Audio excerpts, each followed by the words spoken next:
meu nome. Vocês vão ver isso na página da disciplina.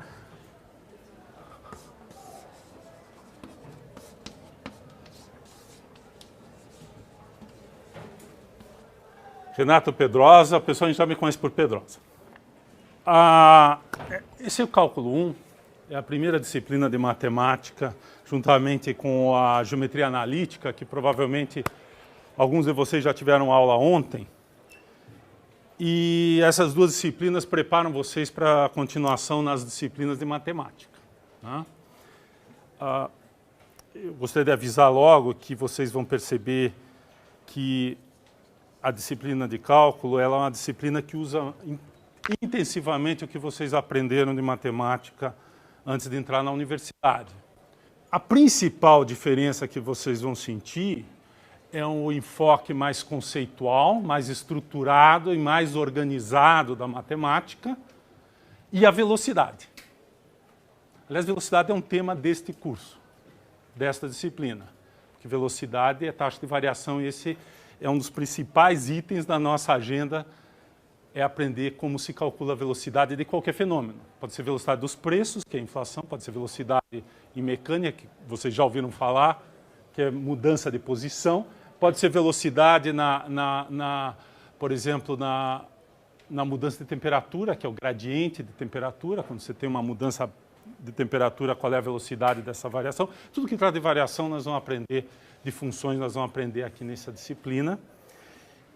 Mas o que eu queria falar é que a velocidade com que a gente vai aprender isso é muito superior ao que vocês viram até hoje.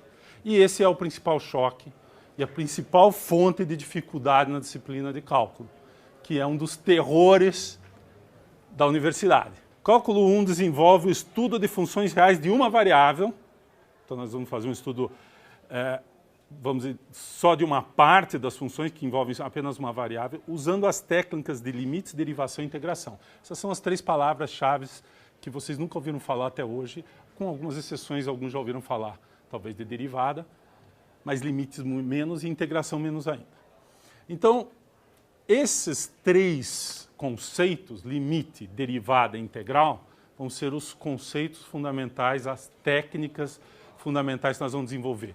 Mas o assunto do curso não é limite, derivada e integral, como às vezes as pessoas podem pensar. O assunto é o estudo de funções. Essas técnicas são apenas técnicas destinadas a entender o comportamento de funções. Este é o tema do curso. Então essa é a definição do curso em uma linha. Depois o livro-texto. Esse aqui é a 5ª edição, existe também a 6ª edição, que a capa acho que é verde, não me lembro direito, mas eles são praticamente o mesmo livro, com algumas modificações ou de organização ou nos exercícios, mas tudo isso está explicado bem em relação às edições na página da internet. Então está escrito aqui, a página é a página do IMEC, www.ime.unicamp.br/MA111, está aqui no segundo item aqui, página da internet. Muito bem. Cálculo 1. Então, o que eu falei para vocês é que cálculo 1 estuda funções. Então, o nosso objeto... Então, se a gente... Vamos escrever aqui.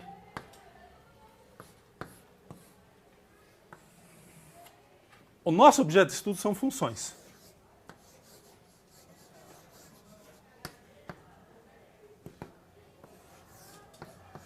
Agora, nós não vamos trabalhar com qualquer tipo de função. Então, nós vamos nos restringir às funções de uma variável real.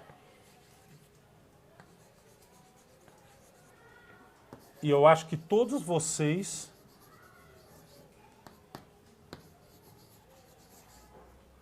sabem o que é isso. E as nossas funções, aliás, são funções reais de uma variável real. A variável real e o valor é real. É um número real, são números reais. O símbolo para números reais é esse aqui. Você já conhece.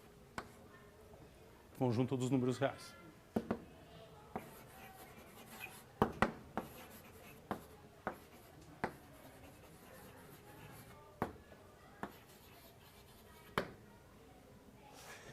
O símbolo de uma função, em geral, vai ser assim. F é tradicional, porque é a palavra para função. D é um subconjunto dos números reais, que pode ser todo o conjunto ou uma parte dele. E isso aqui indica que esse é o domínio. Lembre que D aqui está representando o chamado domínio da função.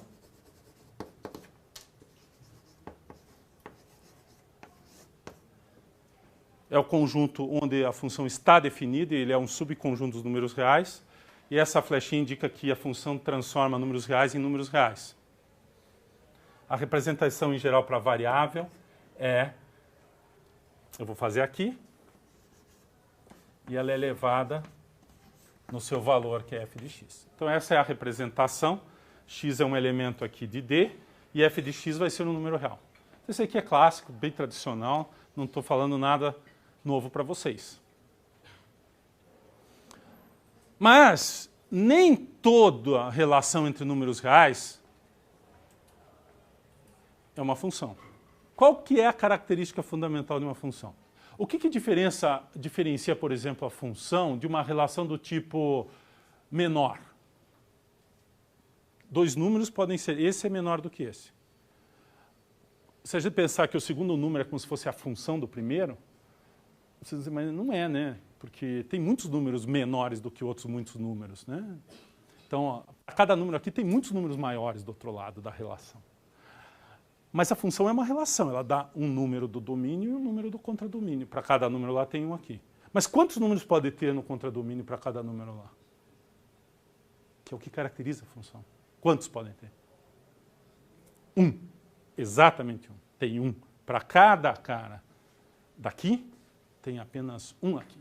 Essa é a definição da relação entre números reais com reais que caracterizam a função. Isso caracteriza uma função. E isso é traduzido geometricamente no gráfico. O gráfico de uma função, vocês lembram? A definição é essa aqui. E eu já vou escrever uma notação aqui de conjunto.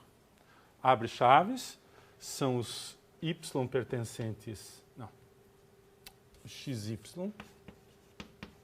pertencente a este conjunto R2, que é pares de números, tais que, pode ser 2 pontos ou uma barra, tais que o y é a imagem do x. E o x pertence ao conjunto D que está lá. Então vamos lá, vamos recapitular a nomenclatura e a notação de teoria dos conjuntos. Abre chaves, fecha chaves, é típico para descrever um conjunto. Isso aqui é a declaração de onde estão os pontos do conjunto, onde eles moram, qual é o habitat deles. O habitat de pares de números reais é chamado R2, é o produto cartesiano de R por R. Então, isso eu vou fazer aqui. Então, ali eu falei conjunto dos números reais. R2 é, por definição, o conjunto dos pares XY, tais que X pertence a R e Y pertence a R. E esse R2 é porque também é a definição do chamado produto cartesiano de R por R. É a mesma coisa. E produto de duas coisas iguais, a gente põe expoente 2. Então são notações só, não é um expoente, não é um produto de um número por outro. Isso aqui é o produto cartesiano de dois conjuntos, que são os pares de elementos, um no primeiro e outro no segundo. Aqui o primeiro e o segundo conjunto são o mesmo conjunto. Então, esse conjunto dos pares, onde o primeiro elemento e o segundo elemento estão em R, é chamado R2. E ele tem uma representação gráfica de pares de números no plano cartesiano. O plano cartesiano, ele em geral é duas retas perpendiculares. Você põe um sistema de unidades aqui. 1, 2, 3, 1, 2, 3. Os números podem ser negativos, menos 1, menos 2.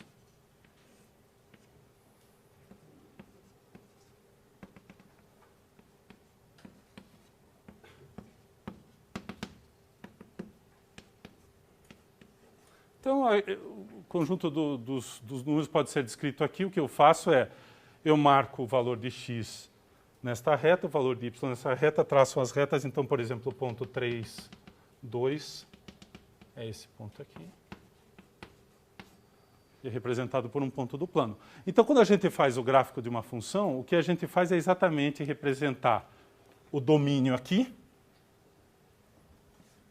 ele pode ser um subconjunto dessa reta, e a imagem, os pontos que correspondem aos valores aqui da função. Então, a função pode ter um gráfico representado por uma curva.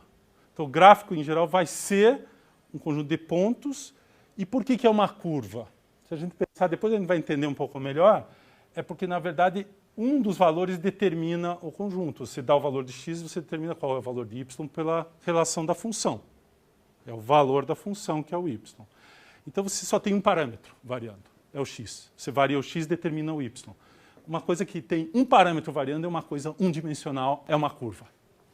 Curva é um assunto, ainda não definimos o que é uma curva. Vocês têm conceito, por exemplo, um círculo, circunferência, uma curva, uma reta.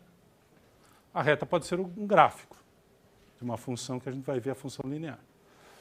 Então, eu tenho aquela representação que dá, em geral, isso aqui é uma expressão envolvendo operações, pode envolver soma, multiplicação, subtração, divisão, pode envolver exponenciação, logaritmo, pode envolver seno, cosseno, tangente, as funções que vocês já ouviram falar.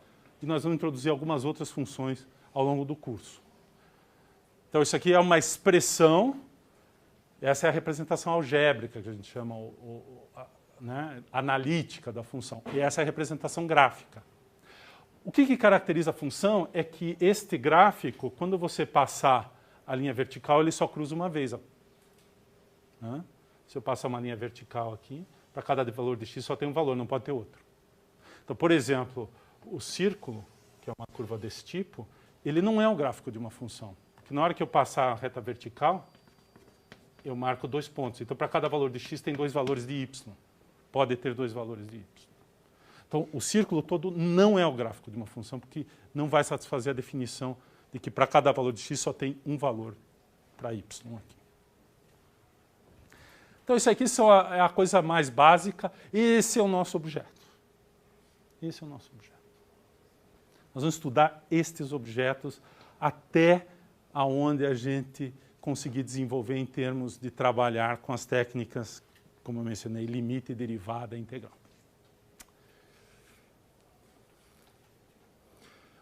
Vocês têm um dicionário de funções na cabeça. A função linear, que dá origem à reta, a parábola, que é a equação quadrática, segundo grau, seno, cosseno, tangente, talvez, cotangente, secante, cossecante, por aí vai. Logaritmo, exponencial.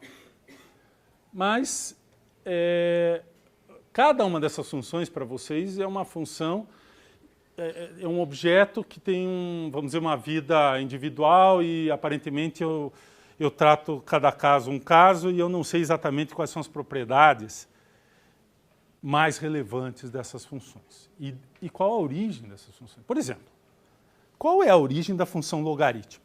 Mas para que serve o logaritmo? Só serviu para vocês irem bem no vestibular, se caísse essa questão no vestibular. Mas a pergunta continua, para que serve o logaritmo? Vocês podem fazer uma pergunta, afinal, para que serve o seno e o cosseno? Que raio de função? Por que as pessoas se preocupam em aprender seno e cosseno? Né? Exponencial. Então, há razões tanto históricas, mas há razões metodológicas, conceituais, para que essas funções viraram objetos relevantes e que são estudados desde a educação básica, pelo menos do ensino médio. E vão ser os exemplos que nós vamos trabalhar intensivamente aqui, sobre eles. Porque eles primeiro fornecem um dicionário, um conjunto de objetos que vocês já conhecem. A enciclopédia de vocês de funções é limitada, mas já tem um conjunto bacana. E segundo, é porque a gente vai ver que estas funções, eventualmente, são aquelas que realmente têm muitas aplicações. Né? Muitas aplicações. Todo fenômeno periódico, ele pode basicamente ser representado por combinações de senos e cossenos. Isso é muito importante, porque há muitos fenômenos periódicos. Se a gente tivesse uma visão que conseguisse perceber a frequência, a gente vai ver essas lâmpadas todas têm uma certa frequência, a corrente alternada tem uma certa frequência, né? Os 60 Hz é um fenômeno ondulatório, e é descrito por senos e cossenos. E toda a eletricidade, basicamente, é representada por modelos ondulatórios, tanto a eletricidade como o magnetismo. Então, esse é um aspecto. Do ponto de vista, por exemplo, de crescimento de objetos na natureza, isso vale tanto para objetos vivos como inanimados na geologia, né? Acúmulo de depósitos, etc. É interessante que em muitos desses fenômenos a função exponencial joga um papel fundamental. Nós vamos entender depois por que a função exponencial é aquela que tem um conteúdo bacana, que descreve, por exemplo, como crescem populações de bactérias ou populações de animais, às vezes, e também como que ela se relaciona com objetos na área de geologia, na evolução, no desenvolvimento das rochas, etc. Uma outra área, ondas de choque, fundamentais em geologia, em geofísica. Ele é tão fundamental do ponto de vista do acidente natural, um tsunami, um terremoto, como ele é importante na hora de prospecção. Você, para achar petróleo, e todo mundo que faz geologia, uma das ideias é, eu vou trabalhar na Petrobras, certo? Eu vou, ou numa empresa de petróleo, porque esse é um grande negócio, e é mesmo. É um excelente emprego hoje em dia trabalhar na área de gás e petróleo. E toda a prospecção é feita com ondas de choque.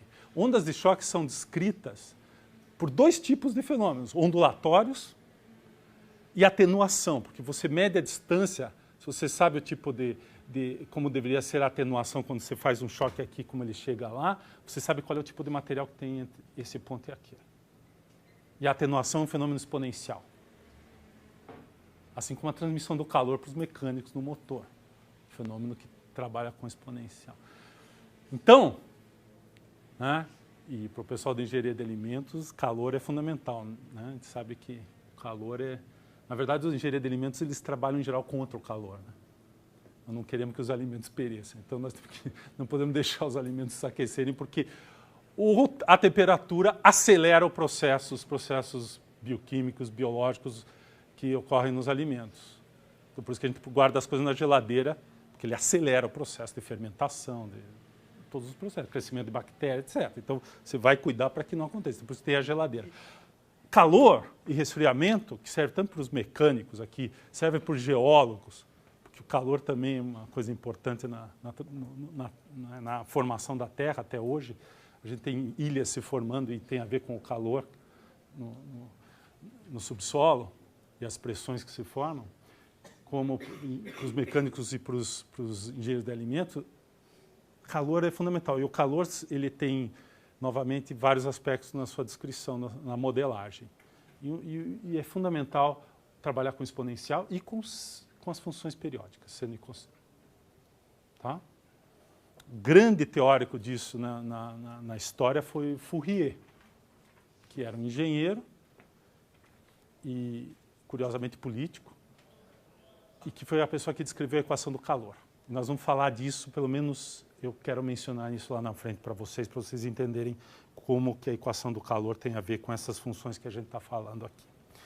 Muito bem. Então, esse é o nosso assunto. Mas vocês vão dizer, eu sei fazer conta para criar funções, eu sei fazer, talvez, alguma descrição, assim, se me derem o gráfico, eu sei dizer que aqui está crescendo, aqui talvez tenha um ponto de máximo, olhando e tal. Mas, por exemplo, você pega essa função que está descrita aqui por esse gráfico. Como que eu localizo esse ponto aqui? Se eu conseguir descrever a região em que ela cresce e a região em que ela decresce, esse aqui é o ponto intermediário entre uma região de crescimento e outra de decrescimento. Então, se a gente tiver um instrumento técnico para localizar onde a função cresce, de forma eficaz, eficiente, computacional, e onde ela decresce, o ponto onde ela deixa de crescer, passa a decrescer, esse ponto provavelmente é um ponto de máximo da função. E para que é importante saber onde a função é máxima? Porque vários processos a gente quer saber qual é a máxima temperatura que esse sistema vai atingir. será que o sistema vai aguentar a pressão? Qual é a máxima pressão que o sistema aguenta? Tudo isso é importante. Pode ser também o mínimo. Eu gostaria de ter um sistema produtivo que gastasse a menor quantidade de dinheiro ou de energia. Então eu quero achar o mínimo da função energia para o meu sistema. Então descrever máximos e mínimos, região de crescimento e decrescimento é uma coisa desejável. Hoje em dia vocês olham e dizem assim, eu calculo um ponto aqui, um ponto aqui. Se esse ponto for maior do que esse, eu sei que cresceu daqui para cá. Mas pode ser que tenha crescido e decrescido um monte de vezes antes de chegar aqui. Então eu não sei o que aconteceu no meio do caminho. Será que tem um jeito de localizar isso? Será que tem um jeito de dizer, garantir, nessa religião a função sempre cresce, independentemente do ponto? E isso é muito melhor do que ficar testando coisa, pondo no computador, olhando a figura. Porque a figura pode enganar. Eu olho essa figura assim, digo, essa função cresce aqui, mas talvez se eu ampliar bem aqui tem um zigue-zague que a gente não está vendo. Pode ter um ponto de mínimo, de máximo local num ponto ali, mas está tão comprimido isso aí, tão perto um do outro, que parece que passou reto. Por causa da escala. Então, precisa tomar cuidado que tanto métodos computacionais como métodos geométricos, gráficos, eles não são, às vezes, suficientes para detectar o que você quer detectar. Então, a gente precisa de métodos um pouco mais finos, mais conceituais. Isso é o cálculo. Isso é o cálculo. Então, vamos pensar um pouquinho na seguinte ideia. Vamos supor que essa função aqui mede uma variação de temperatura numa região. Isso aqui é uma barra, isso aqui é a temperatura na barra. Eu quero saber onde cresce a temperatura. Então, o que eu posso fazer? Eu posso pôr um medidor num ponto e ficar olhando o que acontece nesse ponto ou no outro ponto. Mas será que não tem um jeito de analisar isso aqui? O que é essa diferença aqui? Essa diferença me diz assim, se eu andar aqui, eu sinto um crescimento de temperatura. Então vamos pensar assim, eu estou andando aqui e estou com um medidor na mão. Então eu vejo a temperatura subir. Eu digo, opa, a temperatura está subindo nessa direção. Então, aquela ideia de marcar um ponto aqui e medir, diz assim, o crescimento médio daqui para cá é tal. Variação da temperatura sobre a variação de distância.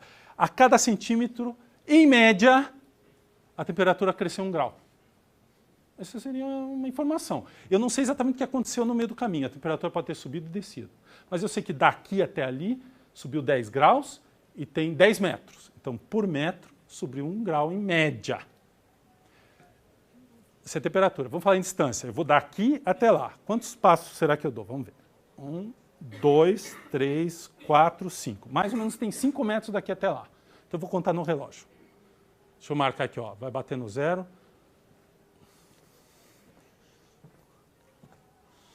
E eu andei exatamente 5 segundos, 5 metros em 5 segundos. Então, quantos metros por segundo eu fiz? 5 metros em 5 segundos. Quantos metros por segundo? 1 metro por segundo. Essa foi a minha velocidade média, porque eu poderia ter feito isso. Ó. Mesmo 5 segundos. Qual é a velocidade daqui, de lá até aqui? Em média, 1 metro por segundo. Mas se olhar o que aconteceu, vou voltar da forma parecida. Os mesmos 5 segundos, ou seja lá quanto for, só que a minha velocidade variou bastante, porque eu vim até aqui, parei, depois eu andei de novo. Então ela acelerou, desacelerou. Acelerou e desacelerou. Se você mapear a minha posição, eu andei rápido, parei, andei rápido, certo? Poderia até ter feito uma coisa assim.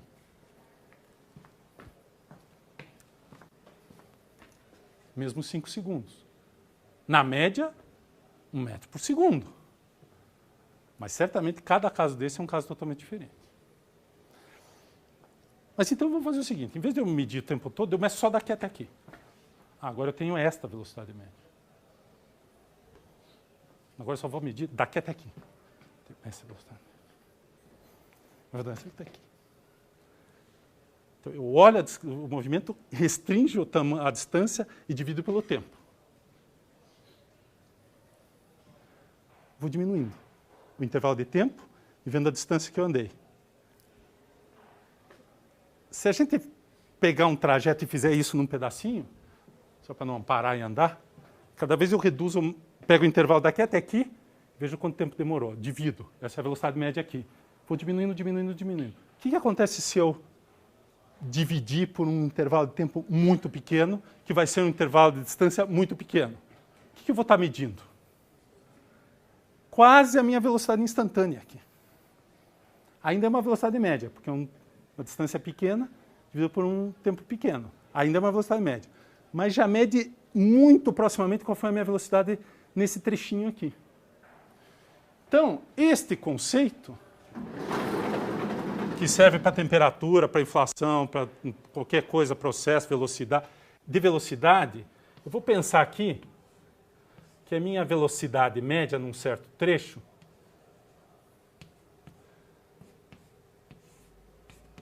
é um intervalo na distância dividido pelo tempo. Então, quando delta significa um intervalo de tempo, T2 menos T1. Então, eu andei no intervalo de T1 até T2, que eu marquei aqui, na minha reta de tempo, eu andei uma certa distância. Eu ando aqui está o eixo da distância, eu andei daqui até aqui. Eu estava aqui e eu andei até aqui. Bom, o que aconteceu daqui até aqui eu não sei, pode ter acontecido um monte de coisa. Mas eu sei que nesse instante eu estava nessa posição, e nesse instante eu estava nessa posição. A velocidade média é isso aqui. O que é isso aqui geometricamente? Esse aqui é o ΔT, e esse aqui é o ΔX. O que é ΔX sobre ΔT? Tadã! Fazer colorido, né? Fica mais bonito. Tangente do quê? Esse triângulo retângulo. ΔX dividido por ΔT é o quê? Tangente de quem? Deste ângulo.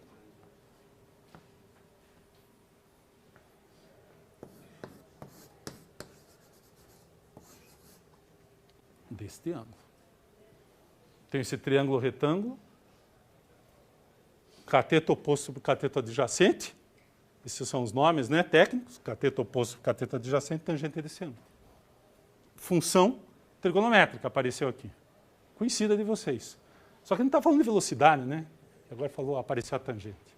É a inclinação desse segmento de reta aqui, chamada tradicional inclinação. Se for escrever a equação da reta, que vocês sabem, nós vamos voltar a falar disso. É a inclinação da reta. Muito bem. Eu reduzo o intervalo de tempo. Em vez de ir até T1 até T2, eu vou de T1 até T1 metade do caminho. Pode ser, eu não sei qual é o ponto exatamente, podia ser um outro ponto diferente. Mas eu posso calcular também a tangente do ângulo que vai aparecer. Agora eu faço esse ponto aqui, o T2, andar até T1. Pontos sucessivos. Até ficar bem próximo. Ou seja, esse intervalo aqui está indo para zero. Mas esse intervalo também vai para zero, né? Porque é o caminho que eu ando daqui até aqui, vou andar cada vez menos. A pergunta é, será que eu posso fazer o T2 tender a T1? Ou seja, eu posso fazer o denominador ir para zero em matemática? Posso ou não posso? Não posso. Ainda. Então vocês vão aprender que podemos fazer o denominador ir para zero. Com a condição que o numerador também vai para zero. O que não pode é aqui ficar um número diferente de zero e aqui ir para zero, porque daí vai para infinito. Um número. 1 dividido por 0,1 é 10. Dividido por 0,01 é 100. Dividido por 10 a menos não sei quanto é 10 elevado àquela coisa. Então, se o número de cima ficar fixo ou limitado, um número positivo, que não vai para zero, esse aqui indo para zero, isso aqui vai para infinito. Só que quando esse vai para zero, esse também vai para zero. O que nós vamos aprender é lidar com isso aqui. E quando a gente aprender a fazer isso, nós vamos calcular a velocidade instantânea. E a velocidade instantânea no meu gráfico vai ser, exatamente nesse ponto, a inclinação da reta tangente aqui. Esse aqui vai ser a inclinação da reta tangente naquele ponto, que varia em cada ponto aqui. É isso que nós vamos aprender a calcular. E esse é o conceito de limite. Limite é quando a gente, nesse caso, é quando a gente fizer isso aqui para zero, em cima vai para zero. Nós vamos mostrar que, em muitos casos, e no caso de velocidade, no mundo real, no mundo da física, dá um número real, esse limite. Esse quociente 0 sobre 0, a gente chama indeterminação, antes de aprender a calcular. Depois que a gente calcular, a gente vai chamar de limite. E ele vai ter um número bem definido em muitos casos. Em particular, conceito de função, de limite de função. Então, quando a gente conseguir fazer isso, basicamente o que a gente está medindo é essa inclinação instantânea aqui. É a reta tangente, a inclinação da reta tangente. Então, por exemplo, esse ponto aqui que é um ponto de máximo, qual vai ser a inclinação da reta num ponto de máximo ou de mínimo? Ela é horizontal, né? Ela não está nem crescendo nem decrescendo. Então, a inclinação ali deve ser 0. Ou seja, esse limite é 0. Essa é uma forma de calcular o máximo e o mínimo.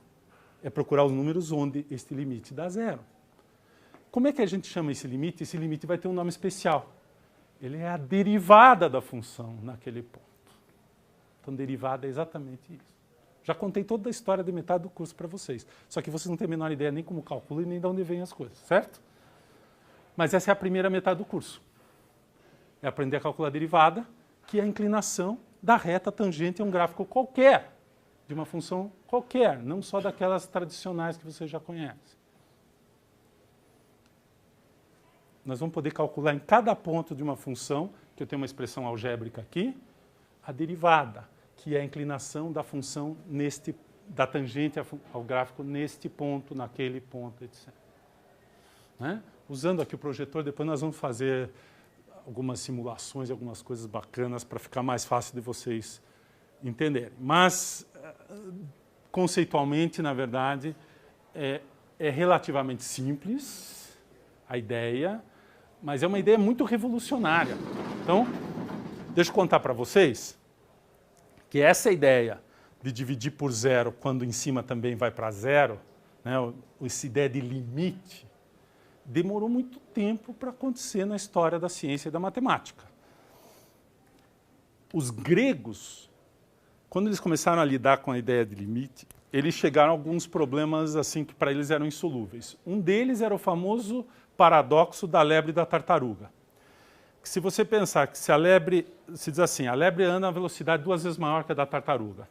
Você marca uma distância e diz assim, então, quando a tartaruga andar esse pedaço, a lebre anda, né, 2 vezes mais rápido andando um outro pedaço. Parecia que a lebre nunca ia alcançar, ia demorar um tempo infinito, porque o número de intervalos era infinito e parecia que a lebre ia demorar um tempo infinito para alcançar a tartaruga. Então, os gregos ficaram com a impressão, e durante muito tempo isso passou, né, na antiguidade, é que o problema estava em trabalhar com quantidades infinitas de números. Este era o problema. Na verdade, não era este o problema. O problema é que eles não conseguiam entender que uma quantidade infinita de números positivos, a soma pode ser finita. Que é o que acontece. Depois de um tempo finito, na verdade, ela alcança e depois ultrapassa. Só que para eles somar uma infinidade de intervalos de tempo positivos, infinidade de intervalos de números positivos, dava sempre um tempo infinito. E não é verdade. Mas eles não conseguiram ver isso. Isso é uma coisa só do século XVII e XVIII, com a invenção do cálculo, da conceito de limite, de convergência de sequências, é que isso ficou mais claro. E, na verdade, só no século XIX é que o conceito de limite que nós usamos hoje foi desenvolvido. Então, a história da matemática ela passa praticamente 2.000 anos, de alguns séculos antes de Cristo até 1500, 1600, trabalhando só com quantidades finitas e número finito de objetos. E numa transição aí de 150 anos, de 1600 a 1750, há uma revolução e o cálculo entra e as técnicas do cálculo, principalmente a técnica que depois dá origem a esse conceito de limite atual, quebram esse paradigma. O paradigma de que trabalhar com um número infinito de objetos era algo que não poderia ser trabalhado efetivamente e que dava origem a problemas técnicos, insolúveis, conceitualmente insolúveis. Né? Então, esse processo, que é o processo que nós vamos aprender aqui. Esse é o problema. Demorou 2.000 anos, agora nós vamos aprender em um mês. Certo? Então, daqui a um mês vocês vão saber tudo sobre limite. Né? Tem aquele filme, tudo que você queria saber sobre alguma coisa, tudo que vocês queriam saber sobre limite, mas não sabiam nem que dava para perguntar, vocês vão aprender em um mês. E tem uma quantidade de matemática significativa, de álgebra envolvida. Tudo que vocês aprenderam até hoje de matemática de funções, nós vamos usar. Tudo. É isso que eu queria chamar a atenção, porque nós vamos trabalhar muito com simplificação e manipulação algébrica de expressões que envolvem quocientes, a álgebra, etc. Funções conhecidas. E tudo que vocês aprenderam, desigualdades, intervalos, tudo que vocês aprenderam até hoje, resolver desigualdades, nós vamos usar aqui. Muito bem. Então, essa é a derivada. Então, eu já falei de limite, de derivada, agora só falta falar de integral, né? A integral é até mais simples de explicar. A integral vem do seguinte problema. Eu pego esse mesmo gráfico, marco 2 pontos aqui, por exemplo, esse, e quero saber qual é essa área aqui. Resposta é a integral. E daí? O que é isso? Não. A resposta é a integral. Então, a integral resolveu o problema colocado também desde a antiguidade de calcular a área e depois os volumes de regiões em geral. Então, o homem sabia calcular pirâmides, alguns sólidos regulares, o volume, né, cubo, etc., cilindros. A esfera é meio complicada, mas eles já tinham calculado de formas, né, usando certas técnicas de aproximação, que é o que a gente vai trabalhar aqui. Mas uma figura em geral como essa aqui, eles não tinham a técnica para calcular, e a técnica, novamente, vem do limite. Curiosamente, a mesma técnica que usa para fazer cálculo da derivada, que seria a variação da função, serve para calcular a área embaixo de um gráfico, entre um gráfico e o eixo x, por exemplo, linguagem matemática. E tem mais uma curiosidade fundamental nessa história, ou não é bem curiosidade, mas um fato fundamental. É que o processo de integrar a função e o processo de derivar a função são os inversos um do outro. Se você pegar uma função e integrar até um pedaço e depois derivar, você recupera basicamente a função original. Nós vamos entender isso. E é interessante que os antigos começaram com o cálculo de áreas e volumes. Isso já estava muito mais desenvolvido em 1600 do que a noção de derivada, que não existia nada. Aí, curiosamente, se fez primeiro, se fundamentou a parte da derivada e depois voltou-se ao cálculo do volume e áreas. E aí se percebeu que eram, na verdade, era como se eu pegasse um objeto, transformasse via derivada e integrasse, ou vice-versa. Pegasse esse objeto, integrasse e derivasse, eu estaria fazendo as operações, transformações inversas uma da outra. Tá? Então, nessa figurinha e nessas expressões aqui, eu não vou falar do símbolo nem da derivada nem da integral, depois nós vamos ver isso, mas nessa figura aqui eu tenho esses objetos registrados. A derivada é a inclinação dessa reta tangente, que a gente depois vai definir. A integral é a área embaixo do gráfico. E o limite é o processo, que nesse caso é por aproximação dessas inclinações. E no caso da área é a aproximação por pequenos retângulos, fazendo o limite, quando essa aproximação tem um número cada vez maior de retângulos. O limite é a técnica fundamental e os dois objetos são as construções que a gente vai fazer. Essa é a história do curso de cálculo 1. Tá? Nós temos 4 meses para fazer isso.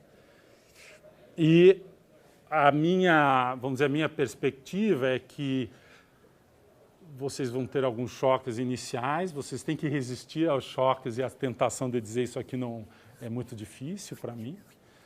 Para alguns vai ser talvez fácil, porque aquelas pessoas que gostam bastante de matemática, tem pessoas que gostam mais de matemática do que outras. Mas vocês que passaram no vestibular da Unicamp, todos, sem exceção, têm condições de ir bem e aprender isso aqui. Vocês têm a bagagem cultural de matemática já para chegar e absorver, e entender e, eventualmente, saber manipular todos esses objetos para estudar funções, que é o objetivo nosso. Nosso objetivo não é, na verdade, aprender derivada integral, mas é, voltando, entender estes objetos aqui.